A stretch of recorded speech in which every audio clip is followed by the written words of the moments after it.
ijoro ryiza nshuti mukunzi wacu ubasha kuba ugenda udukurikira uri mu bice bigiye bitandukanye, biraza guterwa n'ingengabihe aho udukurikira uherereye. Haboneka rero nta kindi wowe usabwa uretse kureba ahantu handitse ijambo subscribe ukagenda urikandaho, ubundi tukajya tubana gatanu kuri gatanu. Biraza kuba ngenda ngaruka ku mirwano ikomeye cyane FARDC yongeye kubigenda yigarura bimwe mu bice bya mu gihugu cya Repubulika Iharanira Demokarasi ya Kongo bikomeje kuba bigenda biberamo imirwano. Magingo aya ngaya Mikenge, Karenge ndetse na Karingi ubu ni ibirometero bike ivuye mu marembo ya Minembwe Satere. Aha hose hakaba hamaze kuba hagenda hajya mu maboko y'igisirikare cya Repubulika Iharanira Demokarasi ya Kongo mu mirwano ikomeye cyane yiriwe ivuga mu bice bigiye bitandukanye bya muri Kivu y'Amajyepfo, ndetse no ku munsi w'ejo iyi mirwano ikaba yaririwe ivuga.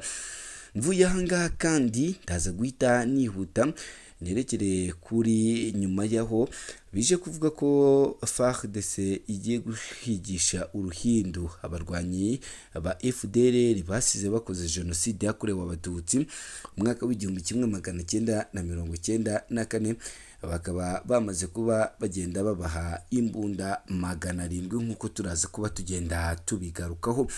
Ndaza guhita ngaruka kuri raporo ya Human Rights Watch yongeye kurega ibirego bikomeye cyane ku gihugu cy'u Rwanda ndetse n'umutwe wa M23. Ibi bikaba byahise bijyana nuko M23 nk'umutwe urwanya ubutegetsi bwa Kinshasa waje kuba ugenda ugira icyo utangaza kuri ibi birego wamaniye kure.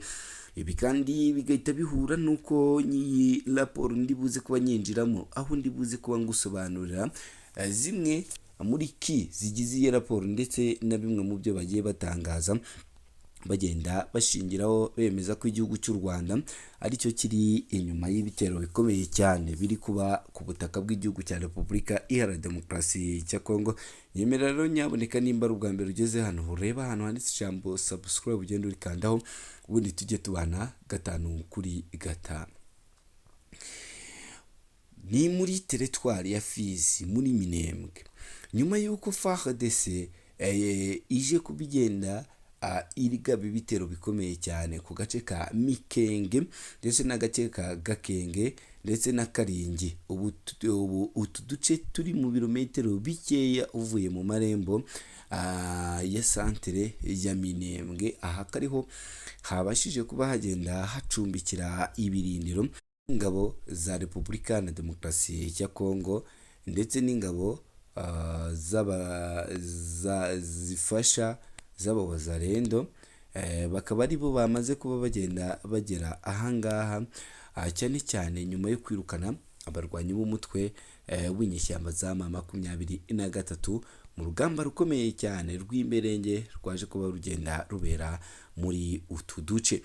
Magingo aya ngaya nk'uko bitugeraho bikaba bitangazwa yuko imirwano ikomeye cyane yabaye muri ibi bice yaje gutuma abarwanyi b'inyeshyamba za M23 bahatakariza ibikoresho ndetse n'abasirikare babo, ariko umubare ukaba utari wajya hanze kubera ko ubu FARDC ikaba icumbikiye mu marembo ya Minembwe Satere. Ahangaha hakaba hakomeje kuba isibaniro rikomeye cyane kugira ngo hano muri Minembwe Seta kugira ngo babashe kuba bagenda bigarurira ndetse ngo babashe no kuba bagenda birukana abarwanyi b'inyeshyamba z'umutwe wa M23 n'abafatanyabikorwa bazo muri iyi misozi miremire.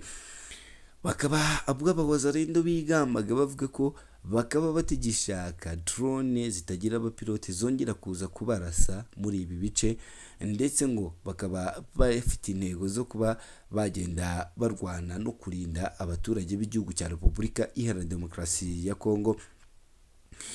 Abasivile bafashwe mu mutego bakumirwa n'abagizi ba nabi bo muri twirwanaho, kandi muri bo ngo bakaba bakomeje kubashishikariza yuko baba bagenda bashyira imirwano hasi cyangwa se bakarambika intwaro hasi bakiripotinga ku gisirikare cyiza cy'igihugu. Aribyo baje kuba bagenda bavuga cyane cyane abawazarenda aho bariho bashishikariza izi nyeshyamba nyaboneka zatwirwaneho ndetse n'aba basirikare ba M23 kuko ngo basanga urugamba batazigera barutsinda. Ibi ni bimwe byakomeje kuba bigenda bijya hanze cyane.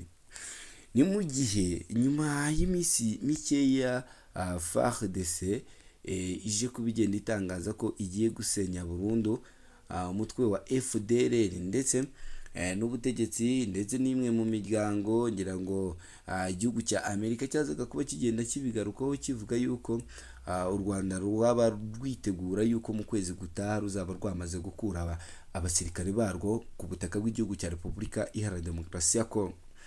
Minisitiri w'ububanyi n'amahanga Olivier Nduhungirehe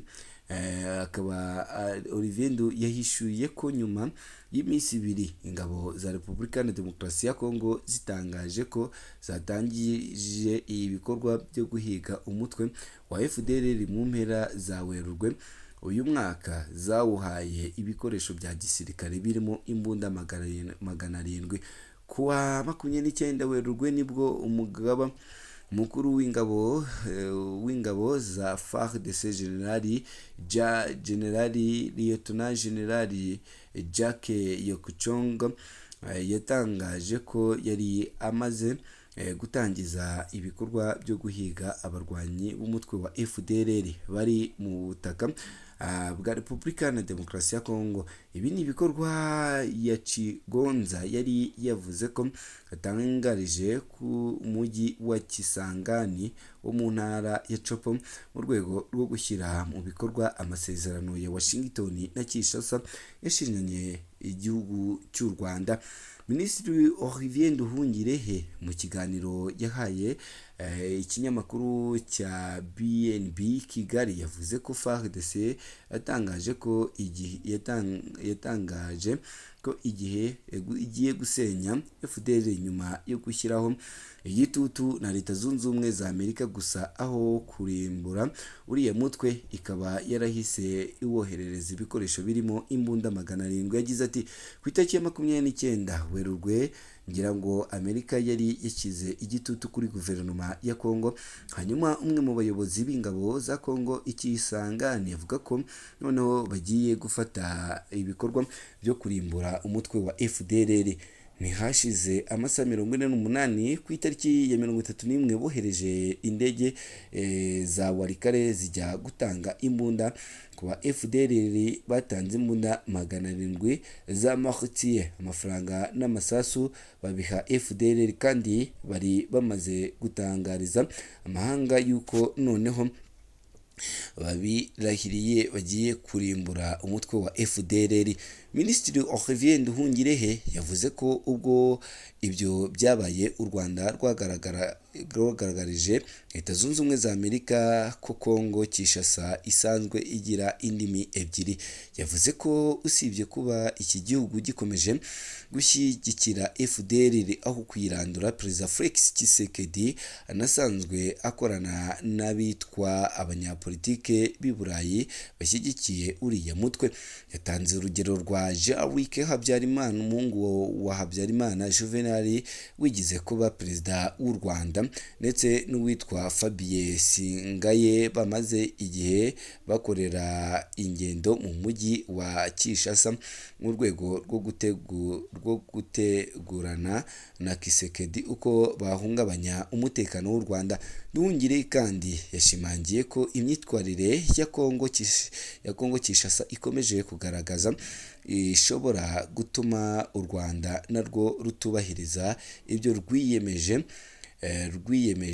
mu masezerano ya Washington. Ati n'ubundi amasezerano y'amahoro ashyirwaho umukono n'impande ebyiri, ni ukuvuga ko buri ruhande rugira ibyo rwiyemeza. Nta masezerano y'amahoro namwe nigeze mbona mu mateka y'isi yuko ari uruhande rumwe rugira ibyo rwiyemeza urundi rukadamarara cyangwa se rugakomeza guterera agati mu kandi. Ayo namwe mu magambo ya Minisitiri w'Ububanyi n'Amahanga w'u Rwanda Olivier Nduhungirehe yazaga kuba agenda agarukaho. Nubwo ibi ngibi biriho bigenda bivugwa raporo yo yongeye kuba igitero gikomeye cyane.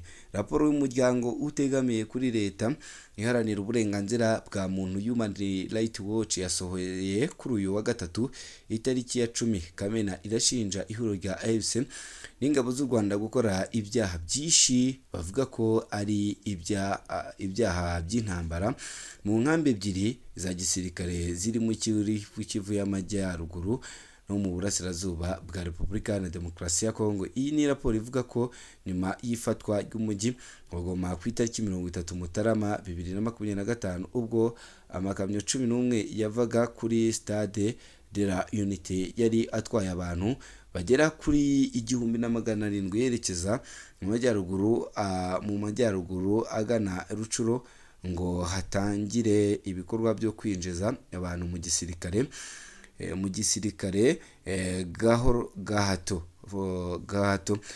Human Rights Watch yabajije ibibazo abantu bageze kuri 200 bahoze bafunzwe. Uyu muryango keshi wagiye ukora raporo zagiye zitavugwaho rumwe ndetse zitanashimisha uyu mutwe wa AFC n'igihugu cy'u Rwanda.